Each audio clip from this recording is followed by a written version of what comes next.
Ouais, vous faites des travaux sur le golfe enfin, vous avez fait des aménagements sur les brocards.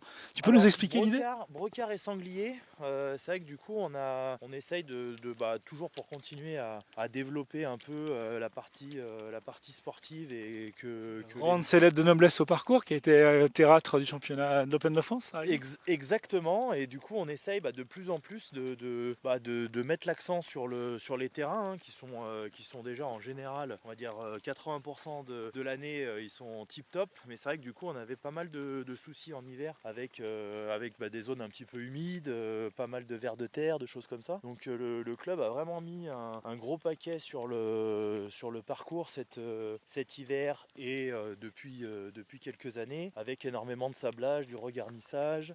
Et cette année, alors c'est un peu impressionnant visuellement, mais c'est vrai ils ont fait tomber pas mal d'arbres. Donc il y en avait qui avaient besoin parce que malheureusement ils étaient un peu trop vieux ou malades ou des choses comme ça. Et ils en ont profité en fait pour créer pas mal de couloirs d'air. Comme du coup on est juste à côté de la nappe phréatique du Rhône, en fait du coup voilà, le parcours est tout de suite imbibé d'eau. Et donc là du coup en fait en aérant un tout petit peu, là comme on va le voir derrière le départ du 12, on va créer un petit peu des couloirs d'air, ce qui va favoriser en fait la pousse, hein, tout simplement, favoriser la pousse, rendre le gazon un peu plus dense, un peu plus fort, éviter voilà, les 3-4 mois d'hiver un petit peu conséquents où on a on a de la boue un petit peu comme de partout dans la région. Mais c'est vrai que du coup là cette année là on a vraiment passé un hiver fantastique, quoi. David Richalot, notre directeur, vous le direz mieux que moi, mais on fait du sablage depuis je dirais 4-5 ans facilement en fait pour essayer de drainer de manière naturelle les vers de terre. Du coup c'est vrai que le fait de faire du sablage, du regarnissage, etc., ça a énormément aidé. Plus maintenant un traitement 100% bio, parce que du coup nous ici on est sur un espace protégé, du coup on a pas d'engrais, on a très peu de phyto. Je crois que je sais plus, je sais pas si on m'a pas dit que Manu, notre greenkeeper, je crois il faisait 2 opérations phyto dans l'année, donc ce qui est Très peu. énorme. Vous êtes en train de vous préparer à la nouvelle législation. C'est vraiment, ouais. Alors je sais pas s'il se prépare sur la nouvelle législation ou si vraiment il a le goût. Et je pense que c'est plus le goût qui prime sur la législation. C'est vraiment top, quoi, parce que du coup, de toute façon, on va bientôt tous y passer et réussir à faire ça sur autant d'hectares, tenir le parcours dans cet état-là. Donc après, du coup, on va commencer à l'améliorer avec du raffermissement, des choses comme ça. Je pense qu'ils vont changer un petit peu. Écoute, je fais changer un peu le programme. On avait parlé de faire 3 trous. Et là, sur le deuxième, je te propose de faire le 8. Parce que je trouve que c'est sur ce parcours des brocards que je connais un petit peu. C'est un trou qui est un par 4, qui est assez difficile de mon point de vue. Il propose pas mal de difficultés, notamment à droite, on égare sa balle, on est fichu. Et à gauche, on a tous ces grands peupliers là-bas qui sont un peu impressionnants. Je veux bien que tu nous montres un peu comment on joue ce trou. Alors du coup, ouais, sur ce trou, là, tu as mis un super drive au milieu. Donc déjà, tu prends le driver sur ce trou. Tu peux nous rappeler sa longueur et un petit peu les pièges. Alors là du coup des blancs, je m'en rappelle plus exactement, mais c'est vrai que du coup c'est un par 4 qui est plutôt assez long. Donc après de nouveau il faudrait reprendre un petit peu le Bushnell, reprendre un petit peu la distance sur les peupliers de gauche. C'est vrai que tu parlais du côté droit. Alors normalement sur ce trou numéro 8, c'est sûr que comme c'est un dogleg qui va être vers la droite, c'est vrai que du coup faut enlever le côté droit. De toute façon, dans tous les cas, quitte à louper, autant le louper côté gauche. Ouais.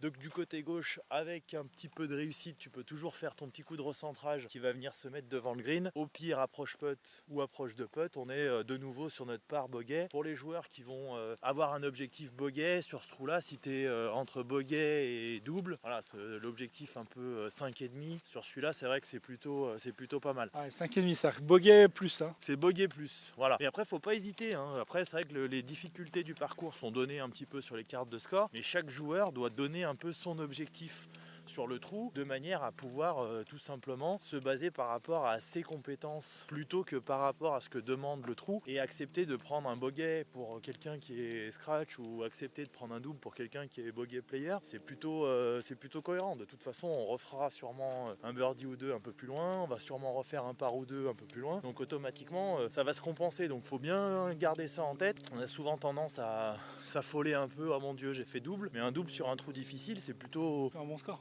c'est plutôt un score correct. On peut pas, voilà, mais c'est plutôt un score correct. Alors que un double sur un trou facile, je veux bien, c'est pas bon. Ouais, c'est vrai qu'on juge peut-être pas très bien ça, nous, les amateurs. On est peut-être un peu trop obnubilés par le par sur tous les trous, Voilà. au lieu de réfléchir à la difficulté adaptée à un trou. Ouais, ça c'est un sujet qui est important aussi, surtout des petits, quoi, sur les enfants. C'est vrai qu'on a tendance à nous pro dire aux enfants allez jouer sur le parcours, et c'est vrai que l'enfant va arriver au trou numéro 1, forcément il est pas à l'aise, il va faire un score qui est pas bon, et souvent on entend bon bah c'est pas grave, aujourd'hui on compte pas. Bah c'est dommage parce que du coup c'est pas grave, c'est juste apprendre à dire bah ok t'as loupé ce trou là, de toute façon si c'est du Stableford bah ça fait que 2 points de perdu, après j'ai plein d'autres trous pour rattraper, et il suffit sur des personnes qui débutent de faire un par, ça t'efface déjà une croix, donc tu fais 9 par 9 croix, voilà, ça équilibre entre guillemets. Donc ça il faut pas hésiter sur des trous un peu exigeants, tout simplement à accepter de prendre un coup ou deux de plus. Alors là, on est à la fin de l'hiver, les feuilles sont pas encore complètement revenues sur les arbres, donc le parcours fait, le trou pardon, fait un peu ouvert et dégagé, ce qui n'est pas vraiment le cas en général. Voilà. Et là, on a cet arbre à droite plus cet arbre à gauche qui sont super bien placés. Enfin, super bien placés, ça dépend pourquoi. Voilà. Bien placés pour nous embêter. Donc visuellement, c'est sûr que c'est impressionnant. Après, ce qu'il faut, c'est réussir à identifier, en fonction toujours à peu près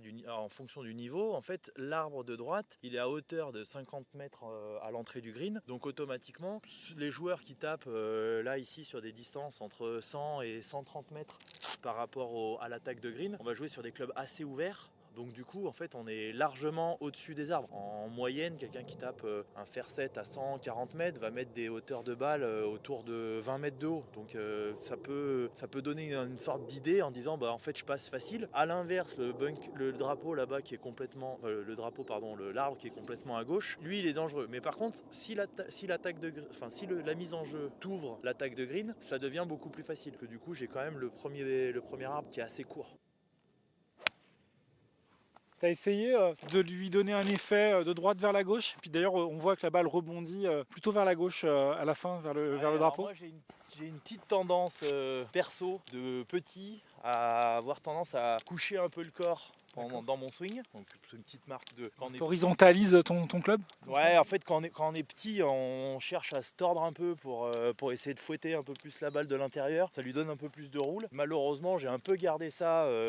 au fur et à mesure des années. Donc j'essaye de lutter un peu contre, mais c'est vrai que c'est plutôt ma tendance naturelle. Tu fais tourner la balle à gauche parce que tu as un plan de swing qui est un peu horizontal. Ouais, ça revient un peu trop de l'intérieur. Ouais. Ça revient un petit peu trop de l'intérieur, et donc du coup j'ai tendance à avoir des draws, voire des hooks. Est-ce que tu mets les mains pour corriger peut-être? Non, c'est ça? Et je suis obligé, sinon ça va faire push. Je connais bien ça. On a ça en commun. Et du coup, là c'était la bonne stratégie, ce coup, c'est-à-dire t'as quand même flirté avec cet arbre de droite pour aller chercher le drapeau vers la gauche. Sur un contact, sur ce contact-là, c'était pas le coup de l'année, donc c'était touché un petit peu moins bien, donc j'ai une balle qui est un petit peu moins haute que prévu, et donc du coup je suis passé assez près de l'arbre. Normalement sur un contact classique, j'aurais eu une balle qui avait facilement 5-6 mètres de plus, donc en fait par rapport à l'arbre, normalement même avec un 8 en main, j'avais largement la place de voler par-dessus. Donc c'est pour ça que ça dépend vachement de la longueur de chacun et de la capacité à mettre la balle en l'air. Par contre après il y avait aussi la solution de jouer un petit peu plus court devant le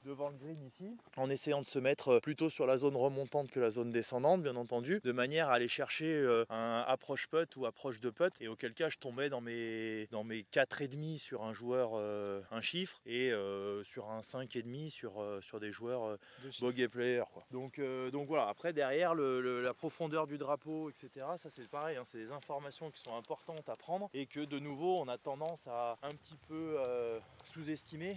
Là en plus on avait une couleur jaune, donc nous à Villette on a 3 couleurs de drapeau, on a du rouge, du jaune, du blanc, qui permet en fait de dire premier tiers, deuxième tiers, troisième tiers. Alors le jaune c'est troisième tiers? Normalement ce serait deuxième tiers. Alors, deuxième tiers. Là, du coup il est un tout petit peu plus... Il est entre les deux là. Ouais, il est un peu plus loin, et c'est pour ça que au moins la Bushnell, ou quand on est sur des compétitions un peu officielles, systématiquement on a les positions de drapeau, et ça c'est vraiment à nouveau pareil. Ouais, dès qu'on parle de stratégie, si c'est dû à l'œil, on a beau essayer de le faire approximativement, du coup ça joue à un club près. Là, je joue un club de moins, je perds 10 mètres, et un peu moins bien touché, je repère encore 10 mètres. Du coup je me retrouve avec un putt de 20 mètres quoi.